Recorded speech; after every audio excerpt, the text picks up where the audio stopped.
Hi friends, আমি ইচ্ছের জগতের সকলকে স্বাগত। আশা করছি সবাই ভালো আছেন, সুস্থ আছেন। তো আজ অর্থাৎ 21/4/2025 সারাদিন কী এনার্জি থাকবে দেখে নিন।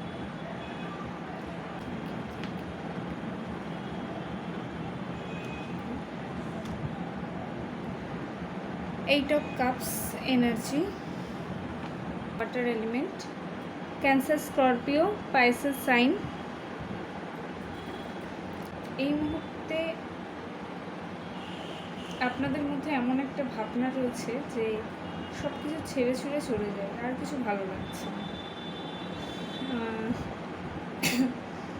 মানে বিভিন্নভাবে এত স্ট্রেস নিতে নিতে বা মানে সমস্ত কিছু যেন জানা হয়ে গেছে, বোঝা হয়ে গেছে। তো এবার আমি আর চাই না আর কি, এরকম একটা মেন্টাল স্টেট। সেই কারণেই সব কিছু ছেড়ে চলে যাওয়ার ইচ্ছা। অ্যাকচুয়ালি এটা একটা পজিটিভ সাইন হচ্ছে ম্যাটেরিয়ালিস্টিক লাইফ থেকে মানে গিয়ে একটা স্পিরিচুয়াল পথ খোঁজা বা সেই দিকে যাওয়া। তো মনে হবে যে এবার একটু ঈশ্বরের দিকে মন দিয়ে আধ্যাত্মিকভাবে নিজেকে আধ্যাত্মিকতার পথে নিজেকে নিয়ে যায়, এরকম একটা ভাবনা চিন্তা।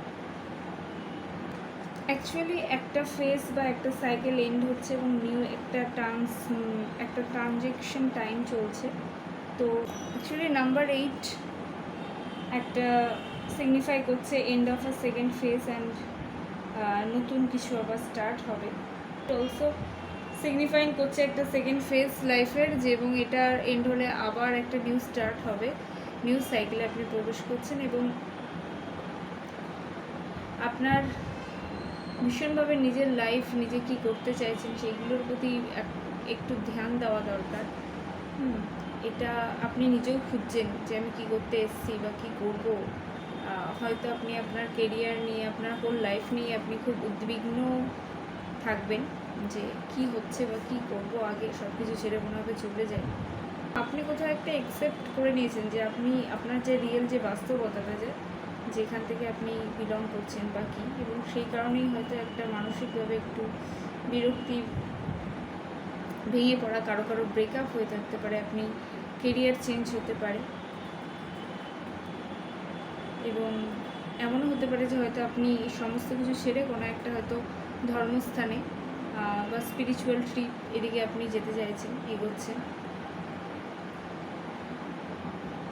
তো সবটাই ভালো, একটা চেঞ্জের দরকার। ব্রেকআপ হলে যদি সেটা আপনার জন্য ফ্রুটফুল না থাকে তো ঠিক আছে। ক্যারিয়ারের ক্ষেত্রেও চেঞ্জ না হলে আমরা এগোতেও পারবো না।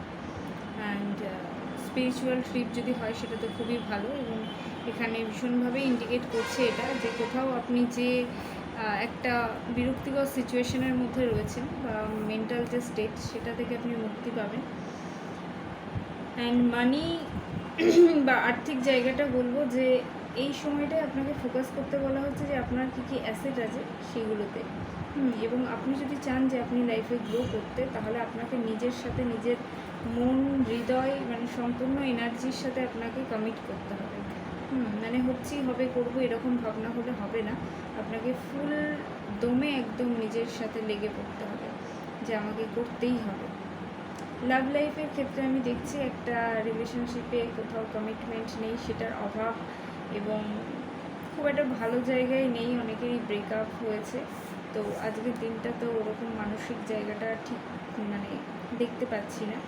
তো যেটা প্রয়োজন সেটা হচ্ছে যে একটা কমিটমেন্টের জায়গা দরকার, একটা পরিণতির জায়গা দরকার। আপনাদের সম্পর্ক যদি এরকমভাবে ঝুলে থাকে তো সেখান থেকে নয় ব্রেকআপ করে নিতে হবে, নয় সেটাকে একটা পরিণতি দিতে হবে। তো এই চিন্তা ভাবনা করা এবং সেটা স্টেপ নেওয়া। হ্যাঁ, কেরিয়ারের জায়গাটাও ঠিক আর্থিক জায়গাটা যেরকম বললাম যে আপনাকে নিজের সম্পূর্ণটা দিতে হবে, তো কেরিয়ারের জায়গাটাতেও কিন্তু মানে হোল হার্টেডলি, মানে সম্পূর্ণভাবে আপনার মন, আত্মা, সমস্ত কিছু মানে সমর্পণ করা যায় আর কি। যে কাজের জায়গাটায় পুরোপুরি একটা ডিটারমাইন্ড হয়ে যেতে হবে যে আমি এটা করবো, আমি আমার গোলটাকে অ্যাচিভ করবো। এবং এটা হতে পারে যে হয়তো আপনি আপনার মানে গ্রোথের জন্য, এই ডেভেলপের জন্যই কোনো কাজ, কেরিয়ার ছেড়ে দিয়েছেন, নতুন কোনো কিছু খুঁজছেন। তো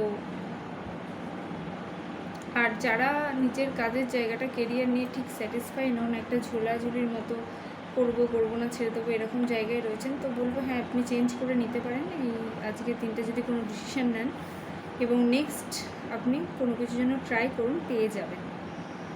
বাট বিষণ্ণতা বা আপসেট আমি বলবো থাকতে না, কারণ সেটাতে কোনো সলিউশন হবে না। আপনি কিছুদিনের জন্য একটা বরং ব্রেক নিয়ে আপনি কোথাও আধ্যাত্মিক জায়গায় ঘুরে আসতে পারেন।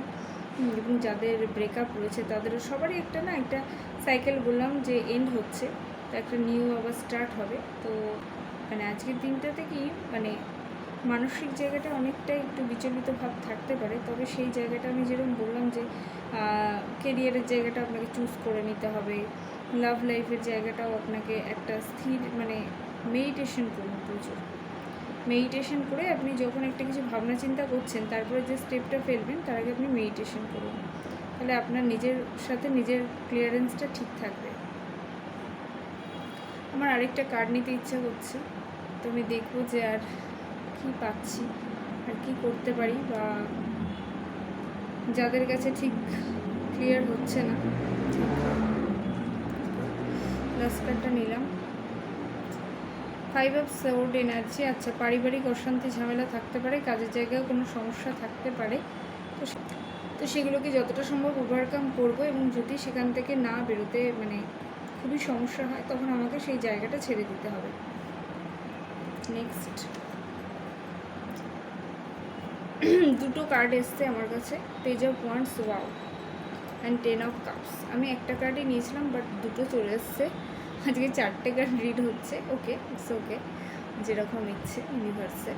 তো পেজ অফ ওয়ান্ডস, এখানে যে সিচুয়েশন দেখছি যে আপনার যে ছেড়ে যাওয়া বা একটা যে ব্রেক নেওয়া, তার পেছনে অনেক কারণ আছে। এবং প্রথম হচ্ছে আপনার কোঅপারেটার, আপনার পারিবারিক এরকম সমস্যা চলছে, তো সেই জায়গাটা থেকে আপনি জাস্ট বেরিয়ে আসতে চাইছেন। রিলেশনশিপের ক্ষেত্রেও তাই হতে পারে, তো সেটা আপনি বেরিয়ে আসুন নিঃসন্দেহে, কারণ নতুন কিছু ওয়েট করছে। পেজ অফ ওয়ান্ডস এনার্জি পাচ্ছি। লাভার্সদের জন্য বলবো আপনার জীবনে নতুন মানুষ আসবে বা সেরকম কোনো যোগাযোগ হতে পারে, এবং কাজের ক্ষেত্রেও আপনি নতুন কোনো কাজের সাথে যুক্ত হবেন। এবং লাস্টলি যেটা আমি পেয়েছি 10 অফ কাপস, তো এখানে ফুলফিল একটা ছবি আমি দেখছি। যারা ম্যারেজ বা রিলেশনশিপে কমিটমেন্ট চাইছেন তাদের জন্য কিন্তু সেটা আসবে। এই বর্তমান এই রিলেশনে না এলেও আগামীতে যে রিলেশন আসবে সেখানে কিন্তু একটা পুরো ছবি, আশা করছি আপনারা দেখতেও পাচ্ছেন যে একটা পুরো ছবি। এবং 10 অফ কাপস এনার্জি সমস্ত দিকটা থেকেই একটা প্রসপারিটি বোঝায়, ফ্যামিলি, কেরিয়ার, লাভ লাইফ, তো সেখান থেকে কিন্তু খুব ভালো একটা এনার্জি আসছে। তো এই মুহূর্তের জন্য যেটা করতে হবে যে খারাপ এনার্জিটাকে পাস করাতে হবে, আমাকে খুব ব্যালেন্স থাকতে হবে, মেডিটেশন করবেন এবং অযথা ঝামেলার মধ্যে না জড়ানোই ভালো। আমি যতটা বললাম আশা করি ক্লিয়ার হয়েছে, এবং না হলে অবশ্যই আপনারা এবং আপনাদের মতামত আপনারা অবশ্যই কমেন্ট করবেন। আমি সবার জন্য অনেক অপেক্ষায় আছি। ওকে, তো নেক্সট ডে আবার দেখা হবে। সবাই খুব ভালো থাকুন, সুস্থ থাকুন। Thank you.